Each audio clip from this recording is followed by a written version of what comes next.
আজকে আমাদের আজমের হসপিটালে একদম সকাল সকাল একটা মেয়ে বাবু হয়ে গেল, 2 কেজি 700 গ্রাম। একদম খুবই ইমার্জেন্সি ছিল, ইমার্জেন্সি সিচুয়েশন এসেছে লাস্ট পর্যায়ে। আমি যেটা বলি আপনারা প্লিজ মানে যারা আগের থেকে দেখান তারা তো জানেন যে একদম শেষ পর্যায়ে না আসে, মাঝামাঝি সময় আসলে খুব ভালো হয়। ব্যথা উঠলে তো আসলে সাথে সাথে দেখা যায় ফুল ডায়াবেটিস হয়ে যায় না। যে এমন সময় আসে না আমরা যে কেননা করতে করতে দেখা যায় যে মানে একটা দৌড়ের উপরে থাকতে হয়, হ্যাঁ কেননা করতে হয় একদিক দিয়ে, আরেক দিক দিয়ে প্রিপারেশন নিতে হয়, সব কিছু রেডি করতে হয়, তারপরেও আমাদের এখানে অলমোস্ট রেডি থাকে। এই জন্য দেখা যায় আমরা বেডেও ডেলিভারি করাতে পারি।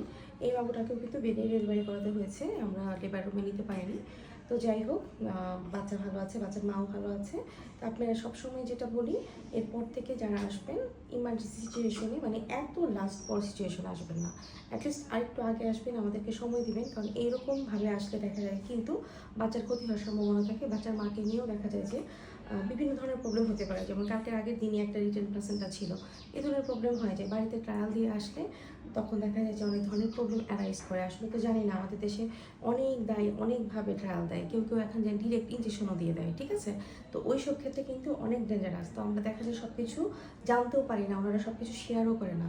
সেই সব ক্ষেত্রে বাচ্চার জন্যও যেরকম ঝুঁকিপূর্ণ, বাচ্চার মার জন্যও ঝুঁকিপূর্ণ।